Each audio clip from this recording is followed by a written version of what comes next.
Radhe welcome to my mini blog part 2 માં તમારું સ્વાગત છે।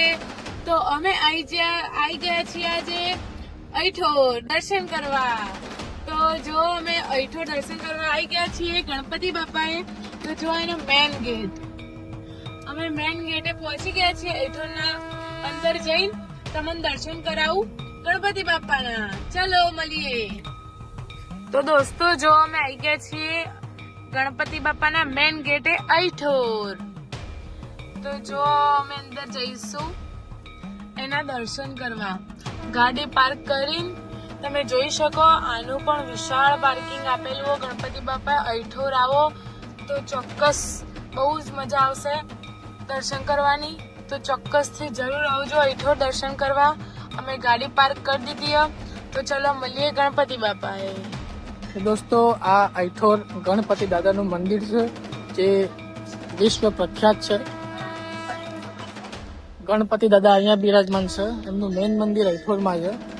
ઘણા લોકોને ખબર હશે, જેને ખબર નથી એ ચોક્કસ દર્શન કરવા આવજો। હું તમને ગણપતિ દાદાના દર્શન કરાવું।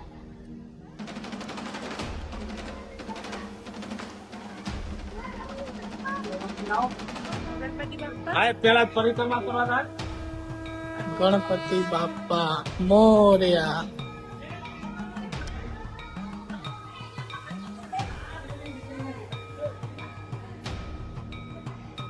બોલો ગણપતિ બાપાની જય।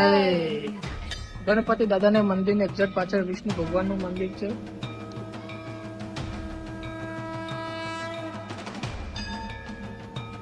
અહીંયા પણ જગ્યા વિશાળ છે, બેસવાની સુવિધા। કોઈને હવન યજ્ઞ કંઈ કરાવવું હોય તો બી અહીંયા વ્યવસ્થા સારી છે। હું તમને હવન કુંડ બતાવું। અહીંયા ઘણા લોકો હવન કરાવવા અહીંયા આવે છે।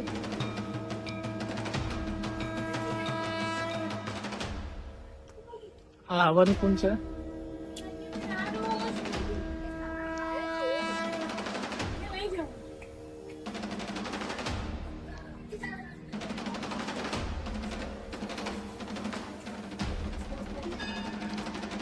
અહીંનો એક વસ્તુ પ્રખ્યાત છે, તમે અહીંનો પ્રસાદ લેતા જજો જ્યારે બી અહીં આવો તો। અહીંયા મંદિરની એક્ઝેક્ટ સામે પ્રસાદ ઘર છે। અહીંયા ગણપતિ દાદાનું મિષ્ટાન કહેવાય કે લાડુ, તો અહીંયાથી લાડુ એક વખત પ્રસાદ લેજો।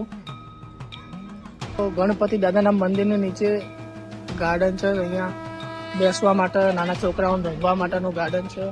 અમારા ટેણીઓ જોવા રમે ગાર્ડન, બધા છોકરા અહીંયા રમશે। અને સામે જે તમને દેખાય છે બિલ્ડિંગ જેવું, એ અઈઠોરની ગણપતિ દાદાની ભોજનાલય છે। ત્યાં બપોરે જમવાનું બહુ મસ્ત હોય છે। એક વખત અહીંનો પ્રસાદ લેજો, બહુ મસ્ત છે જમવાનું। તો અહીંયા ભોજનાલય મેં તમને હમણાં જે બતાવ્યું, અહીંયા શુદ્ધ અને સાત્વિક હોય છે। શાક, પૂરી, દાળ, ભાત, લાડુ। તો અહીંયા પ્રસાદ લેજો। અહીંયા જગ્યા બહુ મસ્ત છે, ખુલ્લી જગ્યા છે, વ્યવસ્થા બહુ સારી છે। અને અહીંયા નિઃશુલ્ક ચાની વ્યવસ્થા બી હોય છે। જે દર્શન કરવા આવતા હોય એના માટે નિઃશુલ્ક ચાનું અહીંયા વ્યવસ્થા હોય છે। તમે જુઓ છો લોકેશન કેટલું મસ્ત છે અહીંયા।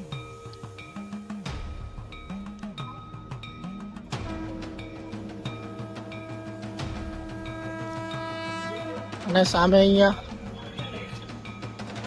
મંદિર છે। એનું મેઇન સ્થાન, અહીંયા મેઇન સ્થાન છે। એનું મેઇન સ્થાન છે। પેલા અહીંયા ગણપતિ દાદાનું મૂર્તિ પેલા મતલબ અહીંયા સ્થાપિત હતા ગણપતિ દાદા, પછી એમની અહીંયા મૂર્તિ બનાવી। તો અહીંયા મેઇન સ્થાન છે। જો કોઈ દર્શન કરવા આવતા હોય તો અહીંયા 100% દર્શન કરજો। અહીંયા દર્શન કરેલા 100% ફરશે। એના પછી આ મોટું મંદિર બનાવ્યું, લોકોની વ્યવસ્થા જળવાઈ રહે એના માટે। તો દોસ્તો અમે મસ્ત અઈઠોર ગણપતિ બાપાના દર્શન કરી દીધા। અને તમે આવો તો ચોક્કસ અઈઠોર આવજો, બહુ જ મસ્ત મંદિર અને મજા આવે દર્શન કરવાની। તો ચલો મળીએ બીજા બ્લોગમાં। રાધે રાધે। લાઈક કરો, શેર કરો, સબસ્ક્રાઇબ કરો। રાધે રાધે। રાધે રાધે બેટા। રાધે રાધે।